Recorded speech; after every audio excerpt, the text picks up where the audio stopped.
Oke, dalam pembuatan landscape sederhana, penempatan pepohonan, dan juga pembuatan kolam renang, di sini kita bisa masuk ke floor plan di bagian site. Jadi ini adalah default, site akan selalu ada di dalam floor plan. Nah, di sini kita buka ya, karena site itu dia akan memperlihatkan seluruh bangunan gedung dan juga permukaan tanah nantinya. Nah, lalu untuk menambahkan kontur tanah di sekeliling dari building ini atau rumah ini, kita bisa masuk ke dalam tab Massing and Site, lalu kita masuk ke bagian Topo Surface. Ini fungsinya adalah untuk menambahkan kontur di dalam gambar kita. Nah, Top Surface ini bisa kita klik. Nah, apabila kita punya Civil 3D, ya 3D CAD drawing untuk kontur, itu bisa kita masukkan ke dalam ya. Nah, sayangnya saya tidak punya contoh gambarnya ya, tapi nanti kalau misalnya punya, kita tinggal input aja CAD-nya, lalu nanti kita bisa pilih create from import. Ya, nanti ada pilihan untuk select the drawing-nya. Nah, untuk yang sekarang kita pilih place point dulu ya. Di sini ada elevation dan kita bisa menambahkan sesuai dengan elevasi di sekitar kita ya. Nah, ini saya default-nya di 0 dulu supaya sejajar dengan rumahnya. Nah, kalau misalnya kita mau lebih tinggi, misalnya di sisi sini, kita bisa tambahkan misalnya 500 ya, 500 itu berarti 50 cm. Tambahkan, lalu misalnya di sini 1000, kita buatnya dia semakin lama semakin menanjak. Ya, lalu kita buat di sini 500 lagi untuk di sebelah kirinya. Di sini kita tambahkan 1000 lagi. Oke. Nah, jika sudah selesai, kita bisa pilih finish surface-nya. Ya, kita finish surface. Nah, kalau kita lihat di 3D, nah, di sini dia terlihat tampilannya seperti ini. Ya, jadi kelihatan ya, ini ada suatu surface yang dia itu semakin lama semakin naik ke atas. Ya. Nah, kita balik lagi ke site. Nah, kalau misalnya kita mau membuat building pad-nya atau seperti cor di sisi bawah rumah, karena ini kalau kita lihat kan jadi ketutupan tanah semua ya. Kita bisa balik ke site dan menambahkan item yang namanya adalah building pad. Ya, jadi building pad ini nanti bisa kita tambahkan untuk peletakan dari rumahnya. Ini kita pilih aja building pad-nya, lalu kita buat di sini untuk boundary-nya atau area dari building pad yang kita miliki. Misalnya seperti ini, ya. Nah, kalau sudah, kita bisa finish. Jadi nanti tampilannya akan seperti ini.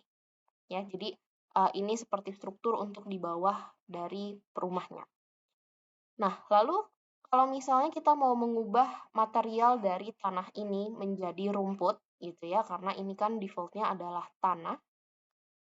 Kalau kita mau ubah materialnya, kita bisa klik di sini, lalu pilih material di sebelah kiri, kita klik. Nah, ini bisa kita tambahkan materialnya menjadi rumput ya. Kita tinggal ketik aja grass. Ya. Nah, kalau misalnya materialnya tidak ditemui, kita bisa pilih material library. Nah, nanti di sini akan muncul tipe-tipe dari grass-nya yang tersedia di dalam library-nya Revit. Ini bisa kita masukkan ya. Jadi nanti kita klik yang tanda panah ke atas dan otomatis ini akan muncul.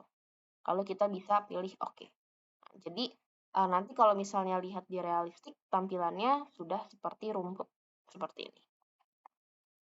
Ya, ini ada tekstur dari rumputannya. Oke.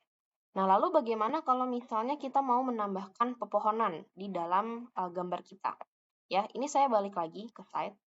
Nah, di sini saya bisa masuk ke dalam site komponen. Saya pilih site komponen. Nah, nanti di sebelah kiri ini ada tipe RPC3 Deciduous. Ya. Nah, ini bisa kita pilih mau tipe pohonnya yang mana. Kalau misalnya mungkin yang kita inginkan tidak tersedia, bisa download di BIM Object ya, seperti ketika kita mendownload jenis-jenis pintu. Ya, jadi bisa kita pilih tipe-tipe dari pohonnya, lalu tinggal kita tambahkan seperti ini. Ya, jadi cukup mudah untuk placement pepohonannya. Seperti ini, ya. Nah, ini kalau misal kita lihat di 3D dengan tampilan realistik, ya, nanti dia bentuknya akan seperti ini. Ya, jadi dia memang mirip dengan bentuk asli dari pepohonannya, ya. Oke. Nah, lalu kalau misalnya sudah, kalau misalnya kita mau buat kolam renang, ya, kita bisa masuk ke site, nggak masalah, kita bukanya di site aja. Lalu kita bisa membuat menggunakan wall, ya, dinding, dan juga floor. Yang membedakan nanti adalah kita akan membuatnya ke arah bawah. Jadi nanti dari arsitektur kita pilih wall, arsitektural, ya. Kita pilih misalnya di sini yang basic wall aja, yang biasa generik, misalnya 200 mili. Nah, di sini yang kita ubah adalah height-nya, ya. Kita ganti jadi depth, karena kolam renang itu kan biasanya arah bawah ya, jadi dia di bawah tanah. Kita pilih ininya depth, lalu berapa kedalamannya. Misalnya kedalamannya itu 2 meter, berarti 2000. Lalu kita tinggal buat kolamnya aja. Misalnya di sini. Kita buat kolamnya.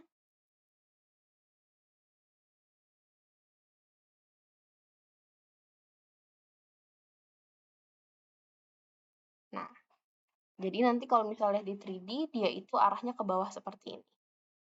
Ya, ini saya buatnya di sebelah sini. Ya. Nah, jadi dia arahnya ke bawah dan bisa ditutup dalamnya itu dengan menggunakan floor, ya, floor biasa. Misalnya kita pakainya yang generik. Nah, ini tinggal kita buat aja untuk area dari floor-nya, ya. Nah, nanti tebalnya berapa atau lebar dari dindingnya berapa itu bisa disesuaikan. Attach aja nggak apa-apa. Cancel. Ini jangan lupa. Nah, di sini ada kesalahan. Jadi kalau misalnya kita lihat kan lantainya malah terbuat di atasnya ya. Jadi supaya dia turun ke bawah, ini kita ganti ya head offset-nya minus 2000 setinggi dengan dindingnya. Nah, jadi nanti dia di bawah seperti ini. Nah, nanti tinggal kita tambahkan material ya, atau kita cat sesuai dengan jenis material yang akan kita gunakan ya. Caranya sama seperti ketika kita setting material di dinding yang biasa atau dinding yang generik seperti itu. Ya, jadi pada intinya untuk pembuatan kolam renang itu kita cukup membuat dinding dan lantai. Yang membedakan hanyalah arah dan posisi levelnya saja. Ya. Nah, nanti ini juga tinggal kita tambahkan ya pepohonan ataupun yang lain-lainnya.